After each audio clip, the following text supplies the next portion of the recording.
Adam Smith? Yeah, Or, yeah. He he's my sure is. nephew. Is he really? Oh, wow. He's a good guy. Yeah, I've known him ever since he was that big. Okay, well, first of all, am I saying your name right? Is it Amato? Yes, Amato. AMATO. Okay. Make sure I have that right. So you said you enlisted when you were 17. Hmm. And so when were you deployed over to Pearl Harbor? You sent over there.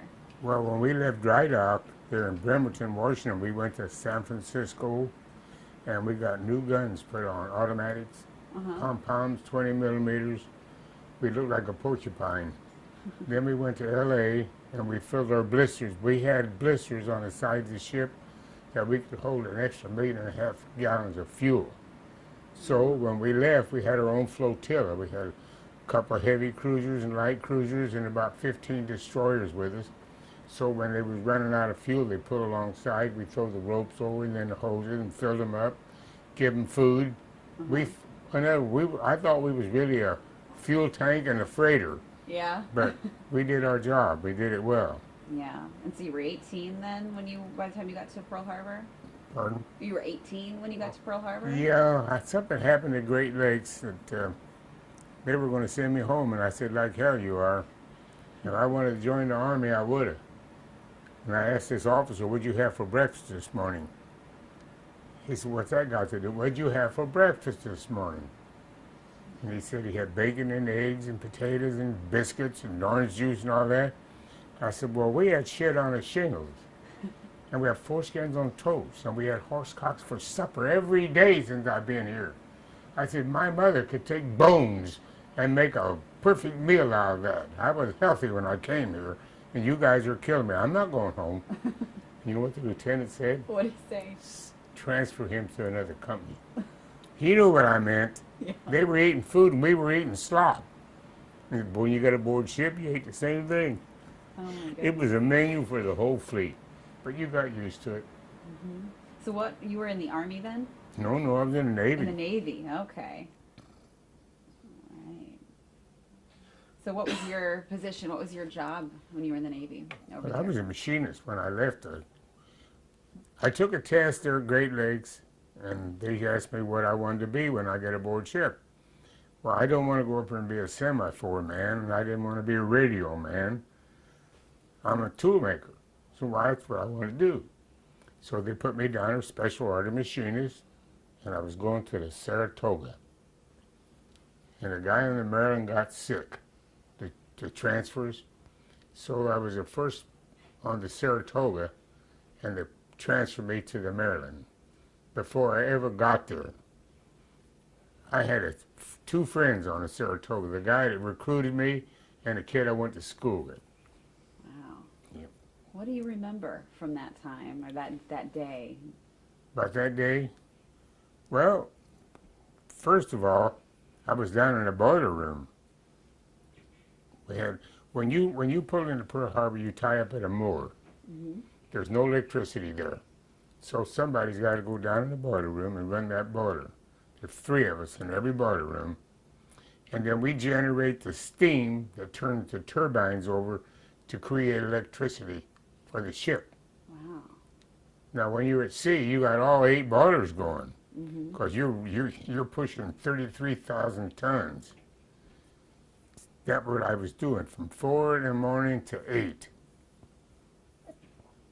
At 7:45 that morning, my relief came down. He says, "Hey, Amato, I know you want to go to church, so why don't you go on and go to church?" So I thanked him and I left.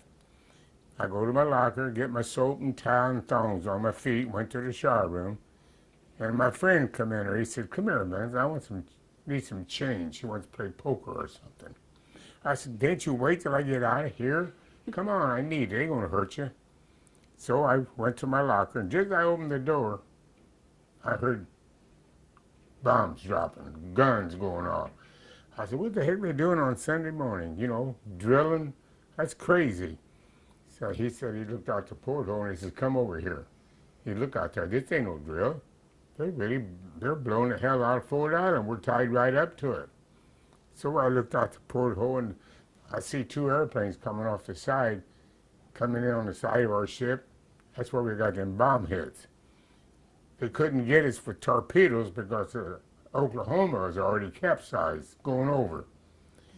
I didn't even know it got hit for a while. So that's what happened that morning.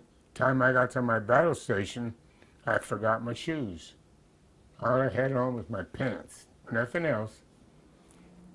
So we was down there loading barrels to get the boilers running. So we got all the 8 boilers running, and then we got hit. Secure all boilers. So the boys in the boiler rooms had to shut them all down, and I'm stuck between the shell deck and the top of the boilers with another first-class petty officer. And it got hot. I mean, it was hot. 8 boilers underneath there, real hot. And I told him my feet are on fire. So he looked around and he found an old beat-up pair of shoes he gave me. Put these on, darn you. Now, I'm 18 and he's in his 50s. He said, you know, Vinny, I think we're going to make it. If the Mary is what I think it is, we're going to make it. But he was white as that napkin, and I'm still dark complected. I said, why you Snow White for? Slow down. If this thing turns upside down, you think we're going to get out of here? We're locked in this passageway. If the ship goes upside down, we're still in the same place. If we're upright, we're in the middle of the ship, and if it's upside down, just pray to God that it don't happen. And when it didn't, he gave me a hug. We made it. So they called me out of the darn hold, sent me to the quarterdeck without even allowing me to go to my officer and tell him that I was being called someplace else. When I got to the quarterdeck, there was 3 other boys there. They told us to get in this launch. We're going to go through all that fire all the way around the ship, all the way over, and I looked at the West Virginia. That thing is sunk. It's on fire. What are we going to do over here? He said, here's where you disembark. Get out. So we got on the West Virginia. We spent 24 hours on it, putting out fires. The next morning, that night, we shooting down our own aircraft. Halsey didn't have any place to land them, and he didn't know that. And we thought they was Japs. They were flying over, and you could hear them cussing as they jumping out of their airplanes and parachutes. Hey, damn, you guys were Americans. Yeah, but you didn't answer the code.